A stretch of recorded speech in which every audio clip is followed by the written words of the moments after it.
ಗಂಗಾಧರ ಅಂತಃಪುರ ಎಲ್ಲಿರಬಹುದು? ವೀಣಾ ಧ್ವನಿ ಮೊಳಗುತ್ತಾ ಇದೆ. ಜೊತೆಗೆ ಕೋಮಲ ಕಂಠದಿಂದ ಹೊರಹೊಮ್ಮುವ ಆ ಸಂಗೀತದ ಆ ಗಾನ ರಸದ ಧಾರೆ ಧಾರೆ ಹರಿದು ಬರ್ತಾ ಇದೆ. ಹೌದು, ಇಲ್ಲೇ ಇರ್ಬೇಕು. ನೋಡೋಣ.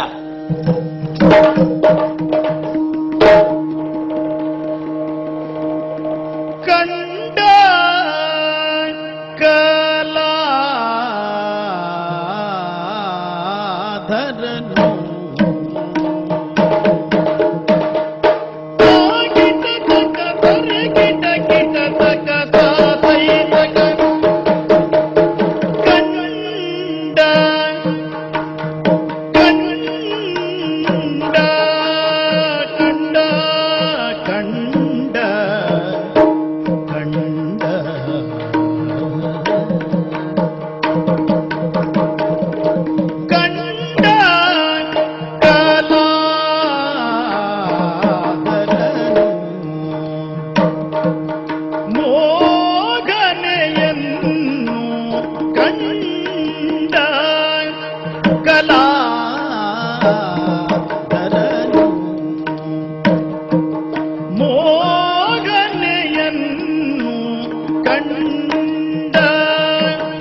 ಕಂಡ ತಂಗದಿರ ಮಂಡಲವ ಮೀರು ದ್ವಯಂಬ ಕಂಡ ತಂಗದಿರ ಮಂಡಲ ಮೀರು ದ್ವಯಂಬ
ಕಂಡೆ, ಭ್ರಮೆಗೊಂಡೆ, ಆಶ್ಚರ್ಯ ಚಕಿತರೂ ಆದೆ.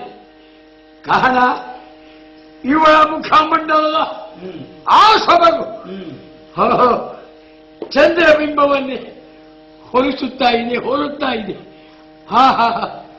ಒಂದು ಎರಡು ಅವಳ ಅಂಗಾಂಗದ ವೈಭವದ ವೈಖರಿಯನ್ನ ಒಂದೊಂದು ಬಗೆಯ ವರ್ಣನೆಯಿಂದ ಊಹಿಸುವುದಕ್ಕೆ ಅಸಾಧ್ಯ ಸ್ಥಿತಿ.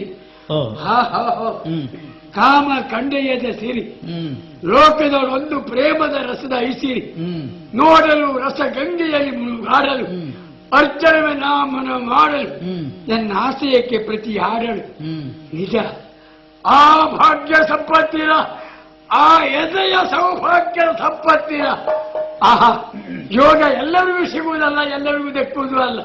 ನಮಗೆ ಸಿಕ್ಕಿದೆ, ದಕ್ಕಿದೆ, ಸಾಕು. ನೋಡೋಣ, ನೋಡೋಣ. ಹೌದು, ನೇರವಾಗಿ ಹೋಗಿ ಮಾತಾಡಿ ಬಿಡ್ಲೆ.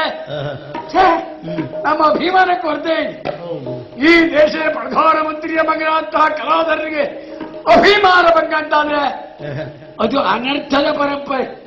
ಹಾಗಾಗಿ ನಮ್ಮ ಮರ್ಯಾದೆ, ಘನತೆ, ಗಾಂಭೀರ್ಯ ಉಳಿಯುವ ರೀತಿಯಲ್ಲಿ ನಾವು ಅವಳನ್ನು ನೋಡ್ಬೇಕೆಲ್ಲ. ಹೇಗೆ ಈ ಬಾಗಿಲೇ ನಿಂತು ಅತ್ತ ಇತ್ತ ಓಡಾಡುತ್ತೆ. ಅವಳ ಕಣ್ಣು ಈ ಕಡೆಗೆ ಹರಿದು ಬಂದಾಗ